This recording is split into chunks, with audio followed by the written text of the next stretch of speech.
welcome back again mga kalapatids dito sa aking channel, KR Vlog nga. So for today's video, kung mapapansin nyo, nandito ulit tayo kila Brother Paul. So ayun siya, nagpipintura siya ng bago niyang breeder cage mga kalapatids. Actually, nakabili kasi siya ng bagong breeder cage niya.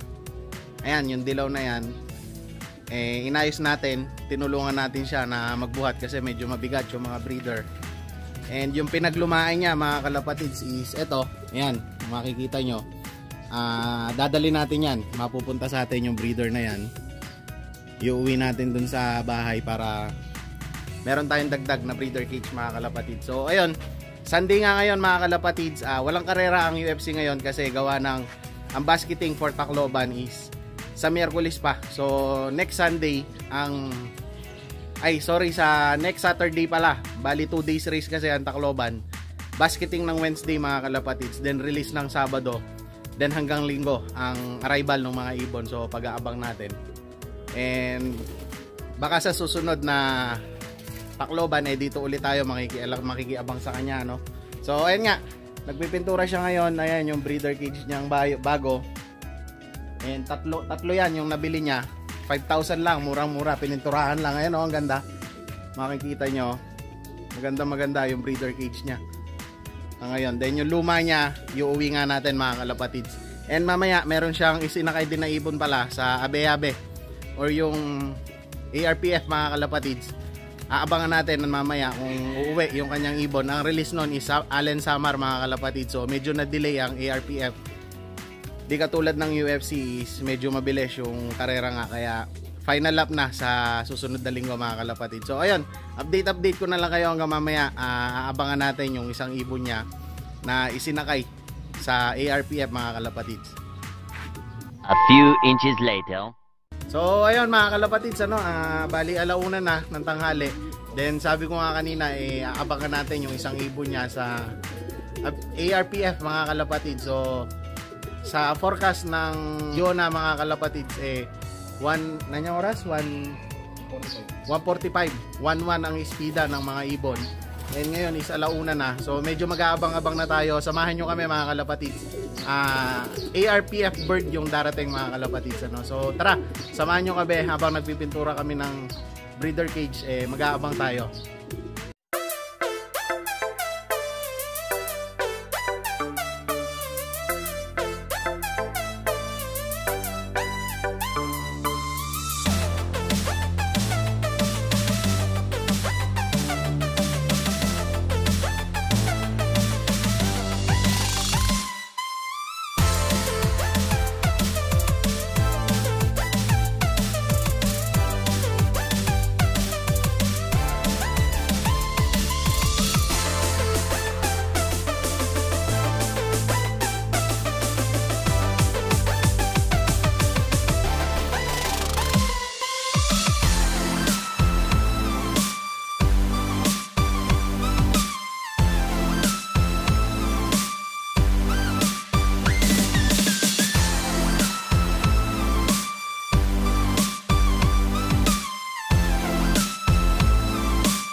Hours later. So ito na mga kalapatids, yung isang ibon niya, no? Allen Samar, ayan, dumating na. Ayan, papasok na. Ayan, palob na boss.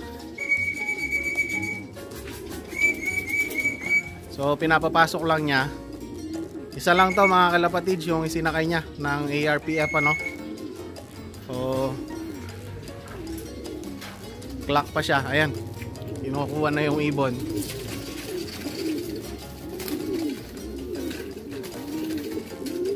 So ayan mga kalapatids, makuha na yung sticker.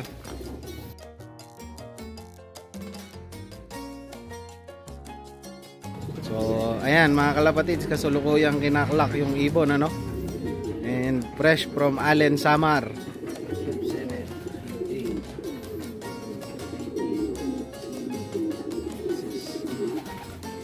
Right.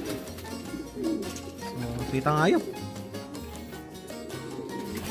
Ayan mga kalapatids, umuwi na. Fresh from Allen Samar, ayan, yung ibon niya.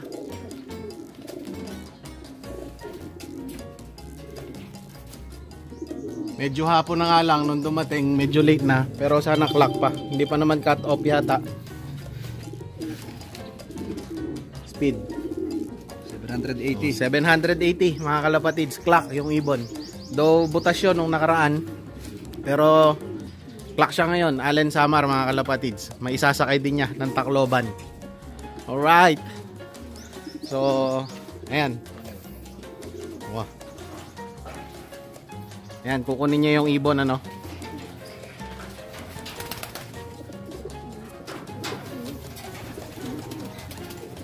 Ayan mga kalapatids, hindi man tumukod yung ibon no. Okay pa yung ibon kung makikita nyo. Ayan o, tingnan nyo yung paa nya, hindi man tumukod mga kalapatids. Though late lang talaga umuwi yung ibon.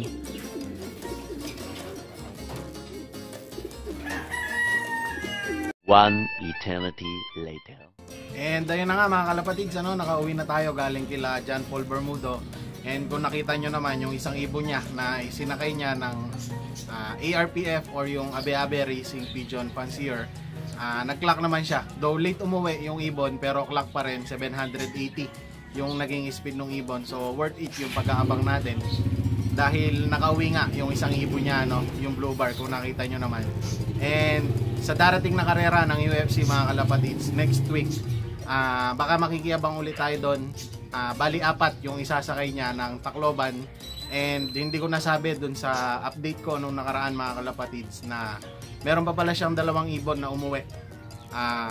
Kaso cut off na mga kalapatids. Bali ang nag-clock niya is 2 ibon. So 2 yung live niya na isasakay ng Tacloban mga kalapatids. Then 2 yung cut off. Pero sabi niya is isasakay pa rin niya yung 2 ibon mga kalapatids ano. So ayun, then yung breeder cage nga niya na bago, nakita nyo naman, maganda no mga kalapatids. Nabili niya yun, though second hand lang, pero okay na okay pa yung nabili niyang breeder cage. Worth 5,000 yon, 3 cage, bali 14 na butas mga kalapatids. And kaninang umaga nga, mag-umpisa 9:30 nandun ako kasi tinulungan nga natin siya magpintura dun sa mga breeder cage niya. And yung pinaglumaan niya nga mga kalapatids, binigay niya sa atin. So ito yung breeder cage na pinaglumaan niya. Tingnan nyo muna mga kalapatids. So bali ito mga kalapatids, yung binigay nga na breeder cage ni Brother Paul sa atin ano. So ayan, medyo kailangan lang ng konting linis. Though okay pa yung kulungan. Then may patungan ng paso dun sa taas. Ayan, makikita nyo. Medyo marumi lang mga kalapatids. Konting linis lang kailangan nito. Then sa flooring naman, okay pa naman yung kanyang flooring, pero papatungan ko siguro ng bagong screen kasi medyo meron ng sira yung iba. Pero okay pa naman yung breeder cage mga kalapatids. Dito lang sa may part na to ang medyo kailangan ng repair ano. So ayan, medyo nasira na dito. Yung kahoy niya is medyo ano na, nasira na, kaya re-repair na lang natin yan. And 5 butas yan mga kalapatids. So may dagdag tayong breeder cage.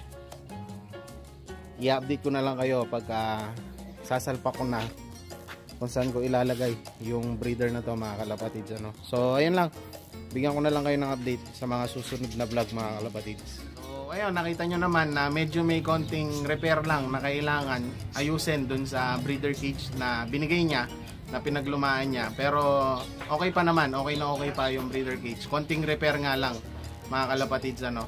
Tsaka yung flooring niya, yung mga ibang screen medyo nangalawang na rin, kaya ayun, medyo kailangan palitan.